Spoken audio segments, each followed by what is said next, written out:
Hello? Hello? Ito ba si Mr. Fix-It? Ito nga po.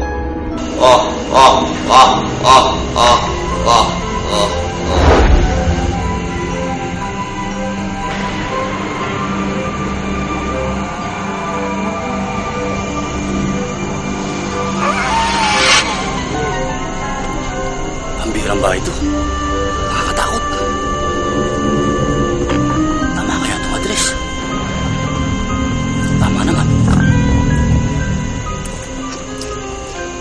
Bukas na lang kaya? Sayang naman to. Hey! Bakit nga bulan? Nakakabulan ba? Pasensya na ho. Ikaw ba si Mr. Fix-It? Opo. Pasok! Nakakit pumasok ka eh. Tagal mo ah. Paano papasok yung sinara niyo ho? Tama na, pasok na.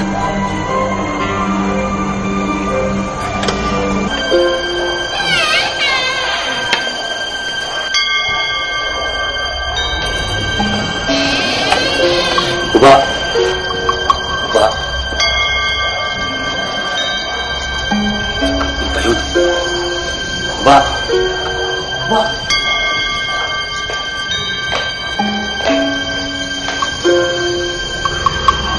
Ba?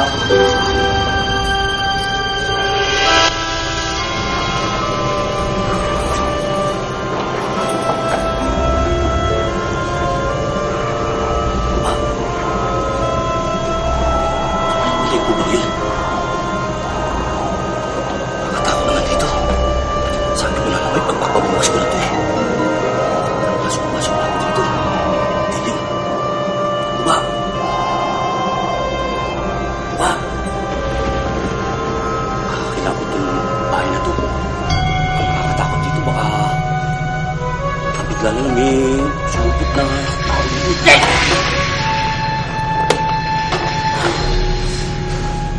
Tinawag ba sinasabi ko? Malakas ang nervous ko dito eh. Ang dilim. Ba? Ba? Hey! Hey! Sino ka? Butit dumating ka.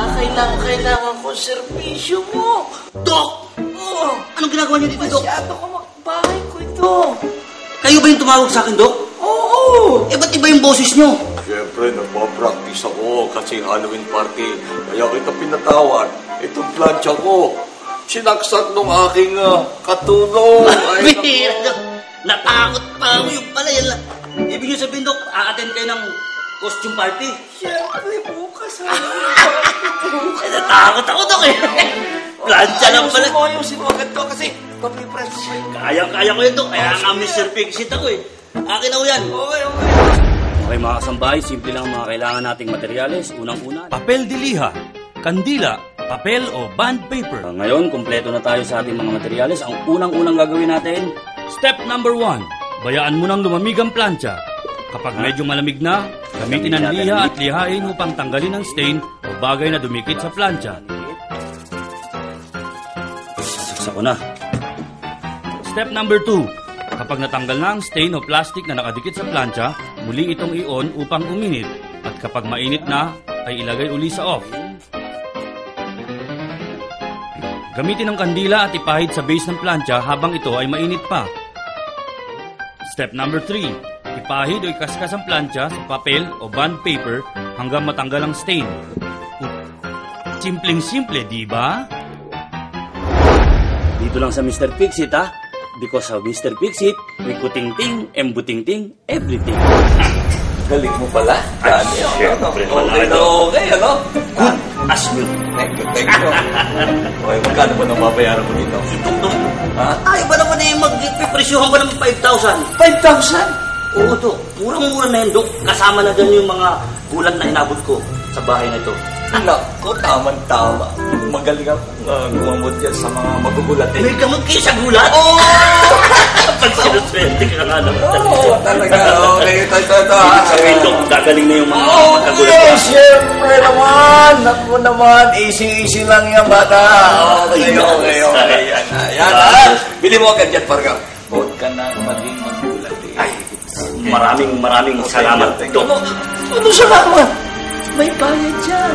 Yung gamot may bayad, Dok. Oo, yung pagreseta ko yan. Eh, magkano naman to, Dok? 5,000 lang.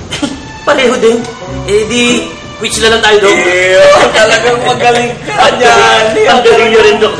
Gagaling ako dito, Dok, ha? Fix it ka talaga. Gagaling ako dito, Dok. Okay, garantisado yan. Okay, sige. Hanga. Tama-tama. Ganda ng forma nyo, Dok, ha? Parang Mike Ay, Apple, ha? siyempre. Ay, Di ba kayo, Dok? sige. Okay.